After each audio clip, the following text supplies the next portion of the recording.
At this point, we hopefully have a better understanding of what charge is and how an object acquires charge. So some objects will gain electrons, some will lose electrons, but the bigger question, therefore, remains how would they gain these electrons? How would they lose these electrons? What that question is really asking is how can we charge an object? If an object is neutral, meaning it has the same number of electrons and protons, what methods can I utilize to get charge or to get electrons to move from one object to another? There's three main methods that we're going to discuss in this course, and those methods are known as charging by friction, charging through conduction, or charging through induction. I put an asterisk by induction for right now because this is a little bit more of an elaborate method, and we're going to focus on the first two in these videos, which are a little more straightforward. There's a few concepts we need to understand first before we get into induction, so we'll look at that in a later video or a later lesson. But by the end of this, you should hopefully have a better understanding of how objects can transfer electrons through a process of friction, as well as through the process of conduction.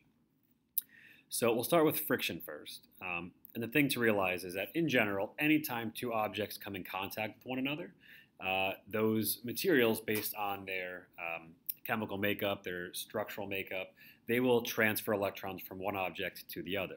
Now, friction tends to increase the number of interactions between these molecules. So we say charging by friction because it really just is increasing the surface area that's in contact with one another.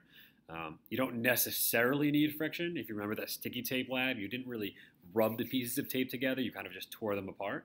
In general, once two objects are in contact with one another, you will certainly have some transfer of electrons. However, by rubbing them together, you increase the overall likelihood that electrons will transfer. So that's why we call this method charging by friction. Now here's where the interesting part comes. If you take a balloon and you rub it on your hair or a friend's hair, you will generally take electrons from the hair and transfer them to the balloon. That's just how the makeup of the balloon and your hair work together. The balloon is more likely to take electrons from your hair. If you take the same balloon, however, and rub it on some different material, well, depending on what that material is, the material may actually steal electrons from the balloon. So it becomes kind of tricky because in one case, the balloon is taking electrons and therefore becoming negative.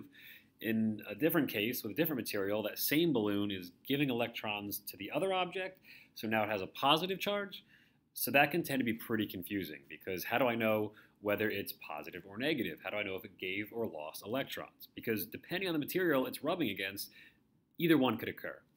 So that is the question, and in order to answer that, we have to understand what's known as the triboelectric series.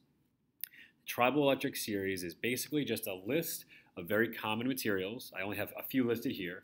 Every material could technically be listed on the triboelectric series, and it basically ranks these materials from objects that give electrons easily all the way down to ones that take electrons easily.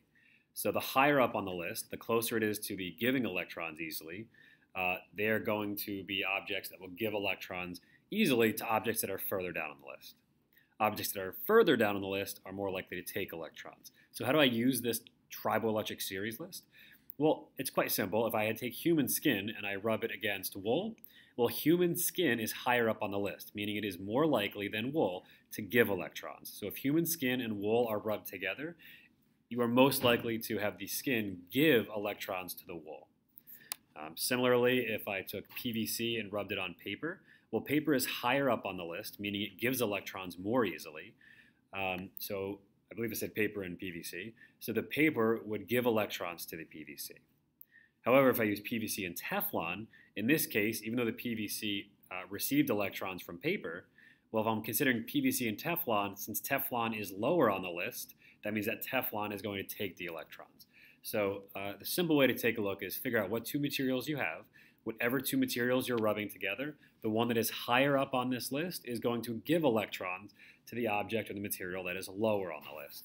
So it all depends on the case.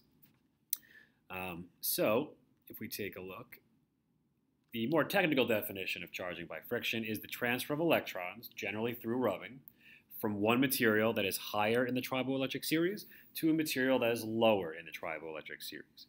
So whichever material is higher up on the list between your two is the one that will give the electrons because it gives it more easily than that second material.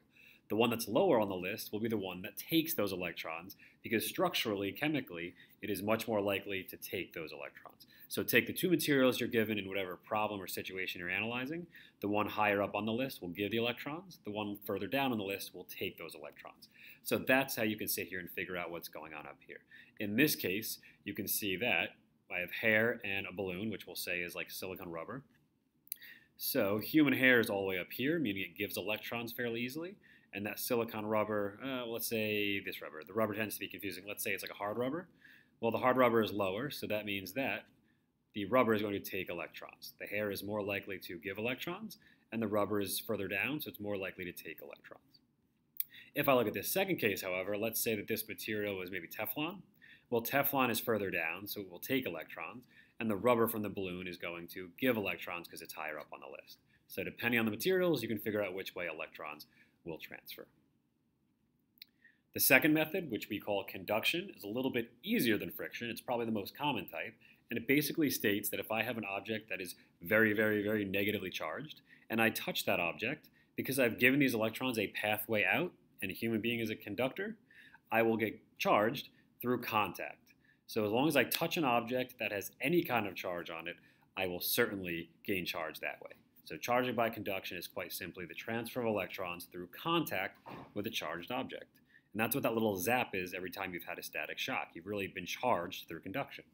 Just realize, please, it can happen either way. I could have a very negative object, touch that object, and the electrons will travel through me, and that's where I'll get that shock from. Or if I have a very positive object, the electrons will also travel, but the opposite way, from me to the object. So in either case, touching a charged object, whether it's negative or positive, will result in some kind of transfer of charge. Now, it's important to realize that both a negative or a positive charge will occur and will cause charging through conduction. These electrons will either leave the object or enter the object. And the degree to which they will enter or leave, I like to use this simple analogy. If I have two objects, two jars filled with water, and they're not connected, you can see here that the levels are different. If I give them a pathway and connect them, a fluid is always going to find equilibrium. So the second I give a pathway between these two, they will eventually reach equilibrium, and the elevation of the top of the water or the fluid will be the same. Charge is really no different. If I have a positively charged object and a negatively charged object, one that has 4 electrons and one that has 10, the second I touch them together, it's like giving a pathway between these two. And charge, just like this fluid, is going to want to find equilibrium. So while I had 4 and 10 here, once I touch those two together, they are going to want to split perfectly evenly. They want to get to the point where an electron is perfectly fine being here or here. In this case, there's no reason for this electron to leave because there's 7 here and there's 7 here. There's no incentive to leave. Whereas when they first touched, a bunch of these electrons said, look at all this space over here. Let's go over there. So just realize when it comes to conduction that the charges always desire to reach equilibrium. They would always like to have the same number of electrons in each of the two objects. So it's a little, hopefully, more simple way of realizing at what point will the charges stop flowing. So when I touch these two, you would never have all 10 jump over. You would never have 3 jump over. I apologize, you would have exactly 3 jump over. You wouldn't have any other number than 3 jump over because you would want to reach this perfect equilibrium where both objects share the same charge. At this point, hopefully you better understand the concept of charging through friction, charging through conduction. Induction we'll get to in a later video. As long as you understand the basic concepts between these two, you should be able to move forward with today's activity.